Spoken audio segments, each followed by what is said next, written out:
How's it going, everyone? So we're 2 weeks into autumn here in Australia, and I've just filled up 3 more of our big metal raised beds. Filled up with some soil with our new tractor that we've had. So I'm going to be now preparing the beds for our autumn and winter crops. So last night, me and my sister, we planted some broccoli and kale, and we're going to be planting some other stuff in our punnets, in our seedling punnets. So in a few weeks they'll be ready to plant out, but we need to feed the soil and give it a bit of time to rest. So that's what I'm going to be doing today. I'm going to be showing you guys how to do that. Okay, so this is the new bed, like I was saying before. So I've got 3 of these. I've got a nice soil. It's a good start, but they do need a lot more nutrients. So first, I'm going to add in some well-rotted chook manure, about half a bucket. Spread that around a bit.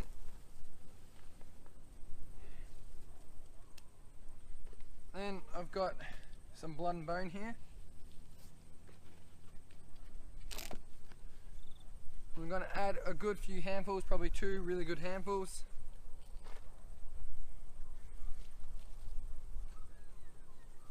Around. And then lastly, I've got some dynamic lifter. Now this stuff is really good. This has got pelletized, it's like pelletized chook manure, seaweed, a bit of blood and bone, and some other sort of minor nutrients and elements that the plants need. So I'll give, again, a good couple of handfuls and just spread it around a bit.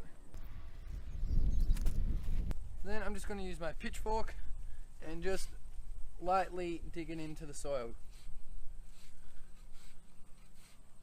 Now you don't want to dig it too deeply. Otherwise there will not be any oxygen for it to break down, and it will actually release methane and carbon dioxide and other gases like that, which can actually harm the plants. You just want to dig it into the top 30 centimeters or so, which is usually the depth of a spade or a shovel. Turn around a bit.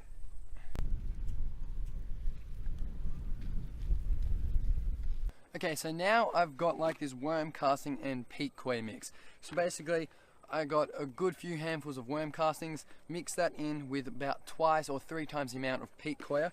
This way it's almost like mixing butter into flour. It stops the worm casting from being real wet and sticky, saves you a day of drying out, and it just becomes this nice sort of drier mix, which you can then spread over your garden beds a lot easier, and a lot more even as well.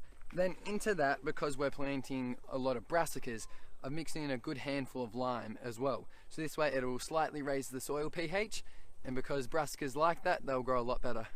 Now I'm just going to spread out some of this worm casting peat coir mix over the top.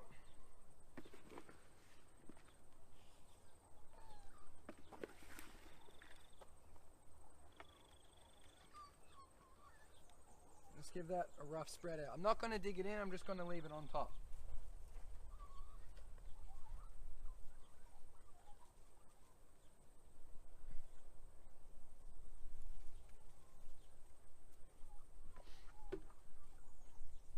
Okay, so now that's all on the top, and now we're nearly done. So now I'm just going to add to the top some mulch. Now this is hay that was actually from the potatoes, but that's alright because the potatoes were growing in there, it's not going to affect the growth of the brassicas. It's already partly broken down, and also because it's much older, most of the seeds have come out. Plus it's already got some manure. Plus it's already got some manure and other things like that in it from the potatoes. So I'm just going to spread this out over the top.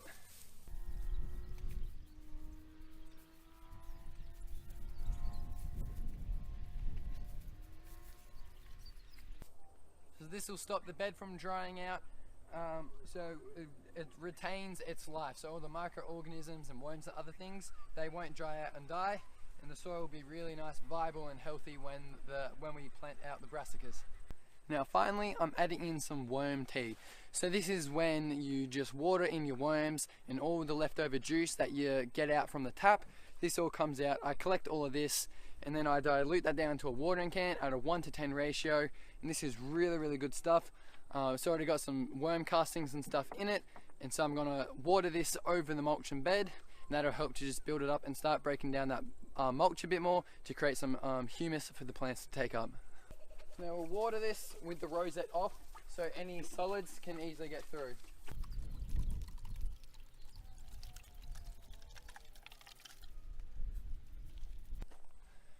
That's about it.